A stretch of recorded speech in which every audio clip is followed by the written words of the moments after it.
Learning is a complicated, nuanced process, but despite the complexity, really only 3 things are required to learn well: motivation, time, and effort.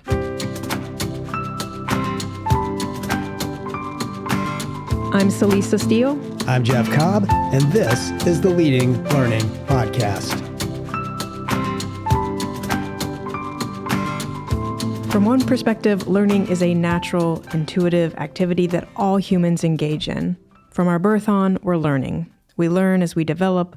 We learn how to sit up, how to crawl, how to walk. We learn how to understand and then create language. As we grow, we learn how to read, how to write, how to persuade. And yet, despite learning being a natural and common activity, there's still a lot we haven't fully appreciated or have only recently learned about how learning happens, and therefore how learning businesses can best support their learners. In this episode, number 425, we want to focus on some of the most important takeaways from andragogy and learning science. Things that can help you be a better learner yourself, and things that can position your learning business to help tackle common barriers to learning. And while there are plenty of nuances and neuroscientific details that go into learning, fundamentally, we believe learning requires 3 elements: motivation, time, and effort. Time, that speaks to when learning happens. Effort, that's required for how learning happens. And motivation, that provides the why of learning. So all 3, time, effort, and motivation, are needed. Definitely. So, with motivation and effort but no time, learners can't really make progress. With motivation and time but no effort, no durable learning is possible. And with effort and time but no motivation, progress is going to be pretty slow and directionless. I might call it efficient, but not necessarily effective in that case. And so we need time, motivation, and effort for learning to happen. And those aren't particularly complicated elements, but I think they're often overlooked. Yeah, it's so true. And I think we're sort of positioned from early on in our lives to overlook them, at least in the United States, I would say. If you think about the education that we receive, that pre-K through 12 system that we're all participating in when you're young, it's really not set up to position us well to be self-directed learners. You look at that system and it directs us all the way through, dictating when and where learning happens, relying heavily on external motivators. So, the required attendance, the subjects that we have to take, the teacher assigned grades. And often we don't get a great explanation around how to study effectively, how to actually be a good learner. We're much more focused on the short-term gains of ineffective learning practices like, cramming, which I'm sure we've all done, or, going through our notes and highlighting them. So in general, we're just kind of not set up to think about how learning happens and about how to position ourselves well to be these motivated learners that know how to manage our time around learning and understand the effort that we're going to have to put into the learning. So we want this episode to help fill that gap just a little bit. And what we want to touch on are some of the most important takeaways from andragogy and learning science. These are things that we think when you become aware of them, they're going to help you tackle some of the common barriers to learning. So you'll hear people talking about they don't have enough time, or that they maybe have no time at all, or people who really still are struggling to know what to do or where to find resources, or even, as you were talking about with cramming and highlighting, Jeff, just sometimes a misunderstanding of what actually goes into effective learning. Yeah, lots of misunderstandings around that. And, as a reminder, andragogy is the method and practice of teaching adult learners. It's oriented towards adult education, and andragogy is sort of not pedagogy. Pedagogy is about teaching children. Andragogy is about adult education, associated, of course, with Malcolm Knowles. And I'll say that, we think of this as an approach, as a set of assumptions. Knowles himself described it as a set of assumptions. It's not really learning science per se, but it is very helpful, very useful conceptually when thinking about adult learning. So we want to draw on some of the takeaways from andragogy, but we also want to draw on takeaways from learning science. And that is where you get data and research that really look at which ways, which practices are most effective for instructors to teach that will help students then learn more effectively. So we want to draw from both those domains, andragogy and learning science. And so let's start with the first of the kind of three pillars that we've proposed here out of motivation, effort, and time. We'll look at motivation first. And I will say that personally, I've become much, much more appreciative over time of just how important motivation is for people who want to learn, because ultimately the learner does have to take on a certain level of responsibility for their learning. I've written about this. We've written about this in a number of cases. And that requires a certain level of motivation. And motivation can be more or less conscious. We're not always fully conscious of what drives us, but we sort of exist across a spectrum there. And motivation can be more or less intrinsic. We've talked in the past about intrinsic versus extrinsic motivation. And sort of our theory is that if you can be more conscious and if your motivations can be more intrinsic, that's probably an optimal sort of learning state. That's right. And on the intrinsic motivation side, there have been studies done that show that intrinsic motivation is more powerful than extrinsic motivation. Intrinsic motivation ties to self-determination theory, where you have this idea of I really need to be invested in my own learning, my own choices. And so just that ability to make sure that your motivation for learning ties to some goal that you identify with, rather than it's, getting the A, back to that K through 12 system we were talking about, or passing the test or whatever it is. It's something much more personal, like I want to know about that because I'm curious or because it will help me solve this problem in my life. That intrinsic motivation is much more powerful. Self-determination theory, we associate that with Edward Deci and Richard Ryan. And again, a lot there that sort of ties to this idea of adults really wanting to have that autonomy, really wanting to have that sense of buy-in in what they do. And I think as a lifelong learner, the more you're able to identify, to tap the intrinsic motivations that you may have in any learning situation, that's going to serve you well. I mean, it's not that extrinsic motivators aren't there or can't be attractive. But for example, like if you're engaged in a learning activity because you want a raise, you want to get that monetary reward, why is it that you want that monetary reward? Dig deep and figure out what your real motivation is, what that deeper intrinsic motivation is. And this connects to the other point we're making here around motivation, is that you can be more or less conscious of your motivations. And we'd advocate trying to be as conscious of your motivations as possible.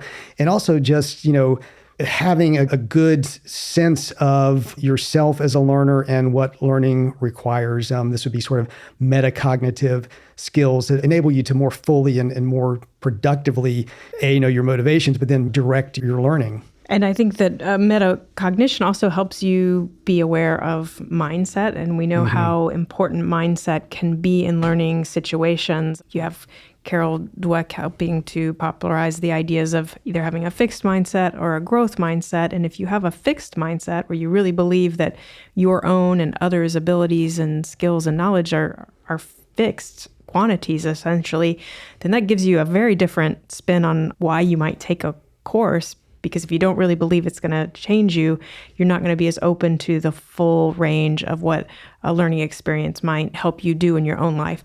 The growth mindset, on the other hand, where you believe that you really can grow and change, that opens you up to step in sort of wide open to that learning experience and really be thinking about, wow, this could change, how I approach X, Y, and Z, or how I do things. And so that mindset, and just even that metacognition, to be aware of your mindset, can be very powerful in how effective any particular learning experience is for you as a learner. I think also in that metacognition bucket, and certainly related to this idea of consciousness, is reflection. I mean, reflection is something that we've talked about many times as just being so important for learning in general, but particularly for self-directed learners. Really being able to step back and look at your performance, at your feelings, at your willingness to try and fail. I mean, all of those things are important to reflect on. And I would say, too, that it's really important to be honest in your reflection, because if you're going to look at something like your performance, to really get the full learning potential out of that reflection, you have to honestly say, wow, I did fail when I tried that. And then you begin to unpack why or what you might do differently. But if you aren't honest in your assessment and you say, well, I did fine, that's going to limit then, what improvements you might make and what new skills and how you might progress in your development. Yeah. And I'd say related to all of this, the mindset and then the reflection is attention and sort of being aware of your attention and then paying attention to kind of when and how you're able to learn best. Really kind of, we've talked about this at events we've held before where you attend an event, you're sort of present at it, but then we talk about attending to an event, which, really means giving it your attention and being aware of being in that learning situation, being aware of the need for a particular mindset, being aware of reflection, just generally being conscious of that learning experience. And I would tie all of this back again to that sort of intrinsic motivation and self-determination theory. I think when you are able to engage these metacognitive skills, be aware, reflect, attend to how you learn best, you're more in control. You have that autonomy that DC and Ryan talk about. I think you probably also have a greater sense of just competence around what you're doing, which is another factor that comes into their self-determination theory. So all of this is sort of, bundled up under that heading of motivation for us. At Tagoras, we partner with professional and trade associations, continuing education units, training firms, and other learning businesses to help them to understand market realities and potential, to connect better with existing customers and find new ones, and to make smart investment decisions around product development and portfolio management. Drawing on our expertise in lifelong learning, market assessment, and strategy formulation, we can help you achieve greater reach, revenue, and impact. Learn more at tagoras.com/more.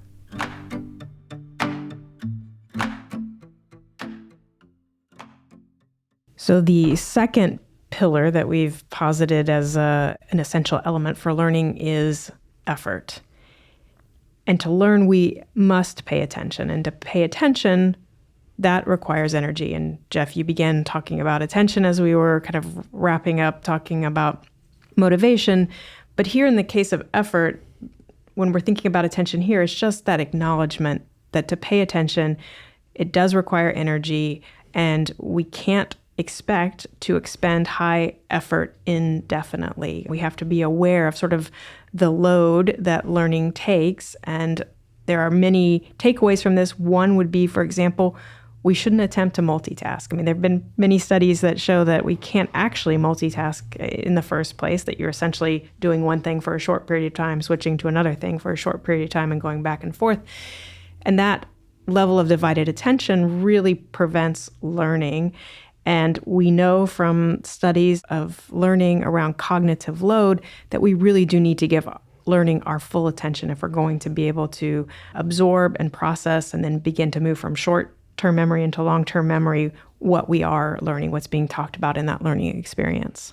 Yeah, so there's this level of attending to ourselves as learners and being aware of being learners, but then paying attention to what it is that we are trying to learn. I said earlier that I've come to appreciate motivation much more.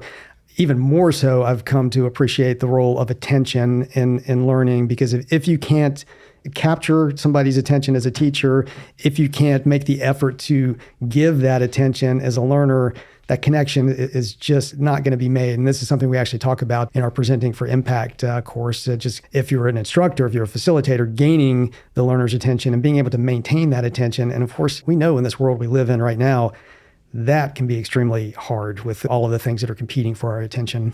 And then we know to learn the most, we also need to engage actively. So engagement, that requires effort. And so there are many ways that we might engage, that we might put in the effort to a learning experience. One very common and old way of putting in some effort is around notes. Right. Just taking notes while we're in a learning experience. I mean, that sounds kind of like a no-brainer, but I've often been in rooms, whether I'm in the front of the room teaching or I'm sitting in the room and looking around and people are not necessarily taking notes. In fact, a lot of them aren't paying attention because they're multitasking. But, even if they are paying attention, they may not be taking notes. And of course, there are approaches to notes that are more effective than others. In the first place, there's some evidence that handwritten note-taking can be more effective than digital note-taking. You can get in arguments about that, but that seems to be generally true. But then there are good, solid approaches for how to take notes in a way that you're going to be able to memorize and set yourself up for review and the reflection that we talked about, and better than if you're just sort of randomly scribbling on a sheet of paper and thinking you'll do something with it later. I mean, one specific method is the Cornell method, Right. and it essentially has learners divide a note page, a physical sheet of paper, usually into notes, cues, and summaries. So the notes are, what you're jotting down, those key points from a lecture, for example, or from a conference session that you're attending, and you're not trying to write down everything. You're trying to jot down those key points. And then you might often add cues after the fact. Cues would be kind of, okay, what does that note tie to? It might be in the form of a question that then the note essentially answers, but other ways to kind of sort of assign headings or questions that help group and organize your notes. And then you would have a summary section where you really are jotting down those key takeaways. So if someone sort of asked you, okay, how was that breakout session at the conference? You could read that sentence or two, or, those handful of bullet points that you put there. Those would be kind of the key takeaways from that session. And so there are these established forms like that, or of course you can develop your own. But the main thing is to be aware that note-taking can help you learn, and then to have a format, because if you are trying to invent a format every time, that adds to the cognitive load of your experience in that learning environment. And so if you already know how you're going to take your notes, that helps you focus your available mental bandwidth on the actual learning that's happening, that learning experience that you're in at the moment. Yeah, and I'd say this approach to note-taking sort of points back towards metacognition, because when you're consciously taking notes in a certain way, you're aware of yourself as a learner in a learner activity and really kind of attending to that activity in a particular way, all of which does take effort, which is what we're talking about here. Now, another way to engage, and it's already popped up in some of your comments, Celisa, is obviously to ask questions of the instructor, of the facilitator, of your peers, of yourself as you're going along, and just really being, challenging yourself to do that. Don't be passive. Take that material you're receiving and probe and poke and ask about it. And be sure to make use of your prior knowledge. As adults, we come in with a range of experiences, past learning that we've engaged in, and so we tend to bring to any particular subject or topic some prior knowledge. And so one of the most effective ways we can put in a little bit of effort is to connect what we're learning with what we already know. And so you're beginning to tie the new material, the new concepts to what you already know. That helps to anchor it in your mind. It helps to put it into your long-term memory. You can also begin to elaborate. So you're sort of taking whatever concepts you hear, maybe tying it to past experience, and beginning to sort of elaborate and think about how that applies to your own work or your own life. And I would say, a good facilitator, a good instructor is going to help you do this. They're going to provide circumstances that are going to, make that part of the learning activity, but it's also part of reflection, for you to reflect on what that prior knowledge is.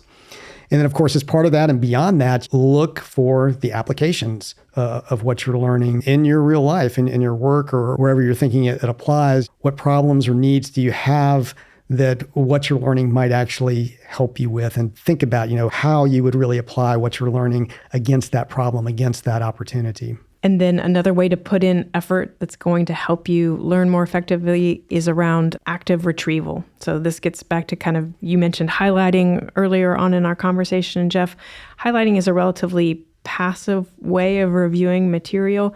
Active retrieval has you not just rereading your notes, but actually using some of those questions of yourself, quizzing yourself on key points and seeing, okay, can I actually pull out the important information based on my own kind of question of myself. So you don't want to just kind of look at what's in front of you. You want to practice that actively. Okay, without any paper in front of me, can I come up with this information? Can I apply these skills without that sort of the crutch of the notes beside me?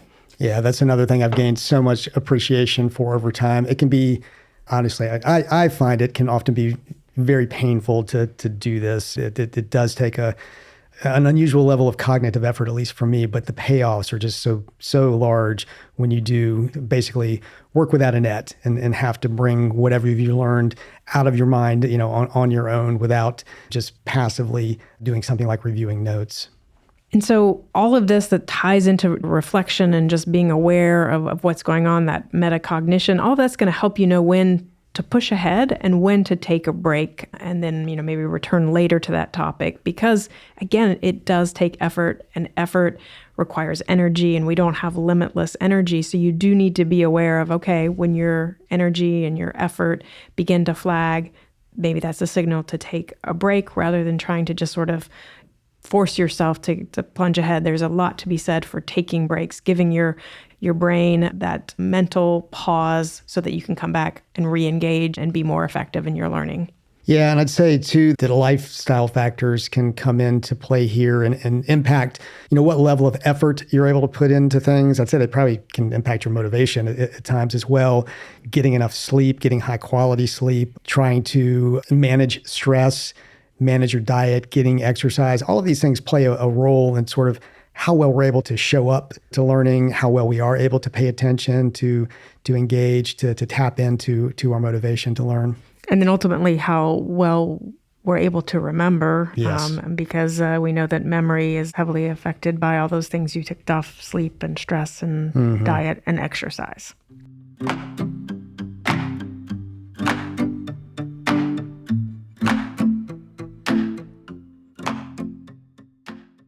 So that's motivation and effort out of our kind of 3 pillars here. So let's talk about the third and final one, time. One of the points we'd like to make is that learning is both episodic and continuous. And if you've been tuning into the podcast for any amount of time, you may have heard us say, or you may have heard elsewhere other people saying that learning is a process, not an event. And we do believe that. Absolutely. But events, meaning courses, conferences, etc., those do factor into the process of learning. That's right. The process is made up of events of a sort that can continuously happen over time, consistently happen over time. And of course, there are ways to improve learning in those episodes. So if it's a specific course or a webinar or a conference session or whatever, we obviously know that there are things to do that can make those better designed, that can make you better able as a learner to take advantage of a particular episode. But then there's also improvement across those episodes. So are you able to set goals? Is there an overall learning plan? We've talked a lot about pathways. How do you think about a pathway, whether you're doing that for your learners or helping your learners design their own pathway and thinking about that process taking place over time? And I think we've all heard, I know I even say it myself, but learners just often feel like there isn't enough time. Actually, not even learners. I think just adults, humans these days tend to feel like there's just not enough time. And one thing that we have heard and that I have come to believe with my whole heart is that time is not a resource, it's a priority. We do have time, it's just how we choose to spend it. Yeah, definitely. And, if you want to seriously engage with learning, if you've got any sort of significant learning goal, you have to make the learning a priority and you have to make the time for doing it a priority. And if you do that, you'll discover that you do actually have time to learn. And so I think wrapped up in what you just said there, Jeff, is that you do need to schedule time to learn. I mean, if you think it's just going to happen, odds are it's not going to happen because your day is going to fill up with other tasks and other activities that wind up taking kind of all of your available time. So you need to set aside the time, carve it out to learn. And then what you do with the time that you do schedule for learning is important, that you can use that time that you're scheduling more or less effectively. And one very effective practice is like kind of above and beyond just carving out time. Okay, I'm going to go to the conference on these 3 days, or I'm going to take this online learning course over the next month. Beyond those sort of carving out the time for those episodes, for those events that make up learning, you also need to carve out some time for that more continuous process, for the learning that happens across episodes.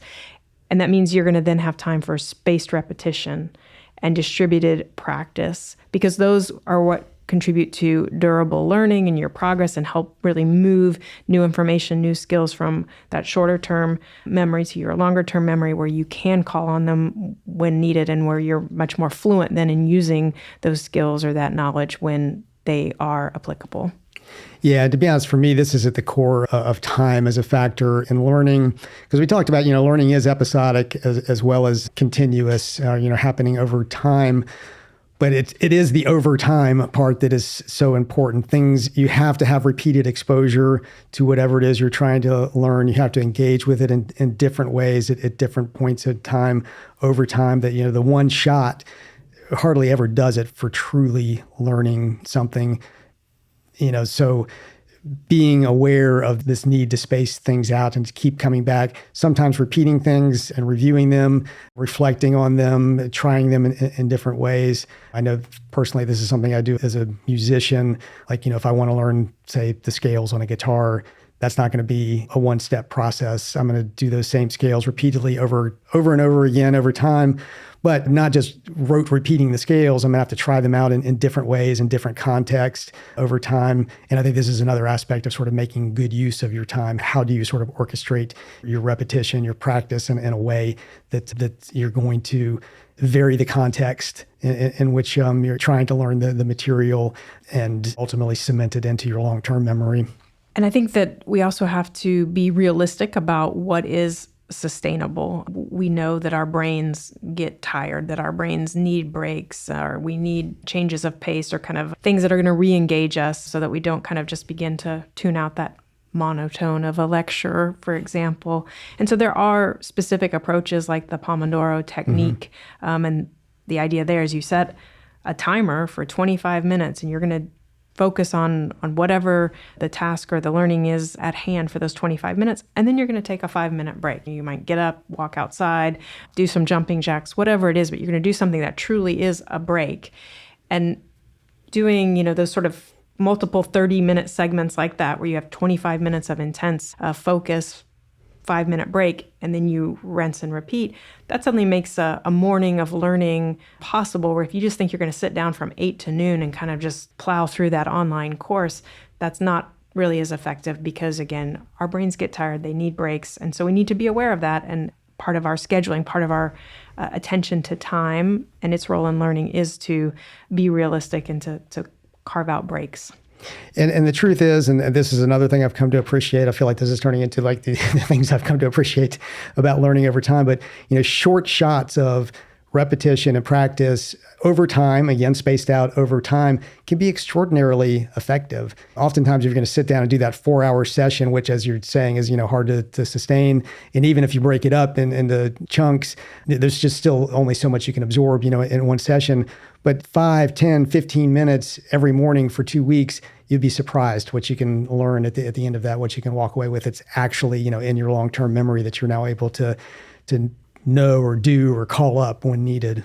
One of the other things we would like to say about the role of time in learning is just the sense of progress and how it can make time feel as you're learning. And what we have in mind here is this idea of the S curve of learning. And so it's kind of, if you plot out progress as you're learning a new skill, for example, it's natural that new skill or behavior is going to be pretty hard at first. You're going to have kind of a sort of flatter line of progress at first while it's new.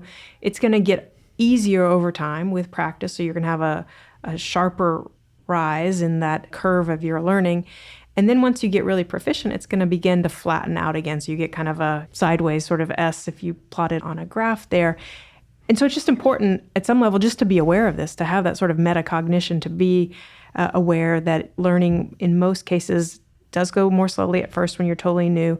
Then you begin to pick up a lot of speed as you're really becoming more fluent with it. And then it becomes so easy that you begin to sort of flatten out again. And when you flatten out, that signals that you're ready to potentially jump to another S curve, to sort of move up to that next tier of learning that you want to do, add on a new skill, add on something new. And again, then you'll expect it's going to be slower at first. You're going to get better at it. And then once you've kind of really become fluent in it, it'll flatten out again. I'm not sure I've ever read anything about this specifically or if any scientific studies have been done on it, but I suspect those curves become a little bit different over time as you gain more and more expertise in a particular area. I think any of us know when we start out with something brand new, and my examples are always musical because that's where I think I just do a lot of my learning. But if you start out as a student on the piano and you don't know nothing about playing the piano, you're going to at some point in that curve, you're going to make a huge leap, because just from going to knowing nothing to being able to play Mary Had a Little Lamb is a big leap. But as you know more and more, and it gets to be more and more about fine tuning, this is again where I think those metacognitive skills come into play, and sort of knowing yourself as a learner, knowing what you're trying to accomplish as a learner. And you're probably going to have more incremental goals that frankly may be harder to achieve than what you were trying to achieve early on in the process. But being aware that this is sort of how things work, and that it's kind of a natural flow of building competency over time, I think helps with managing the whole process.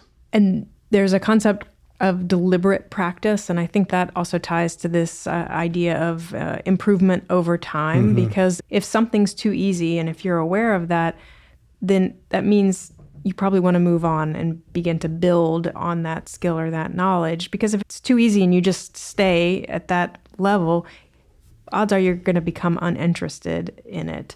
If you try to do something and it's too hard, then odds are you're going to become discouraged. So you really want to kind of pitch the practice to your own appropriate level.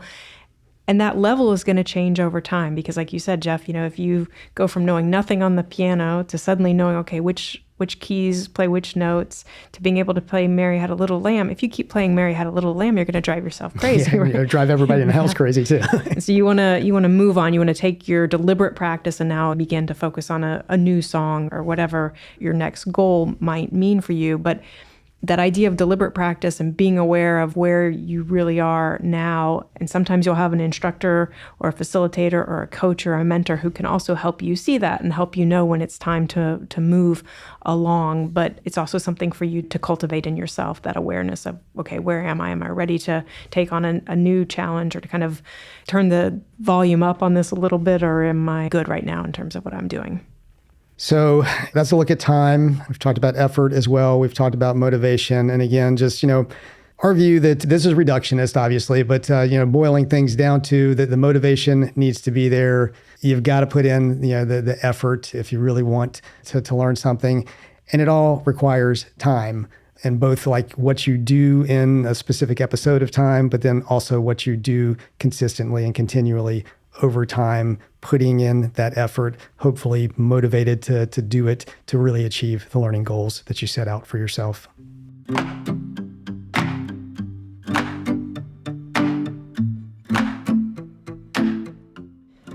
Learning is a complicated, nuanced process, but despite the complexity, really only 3 things are required to learn well: motivation, time, and effort.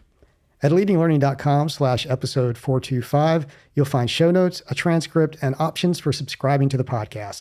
If you haven't yet, please subscribe. We'd be grateful if you would take a minute to rate us on Apple Podcasts or wherever you listen, especially if you enjoy the show.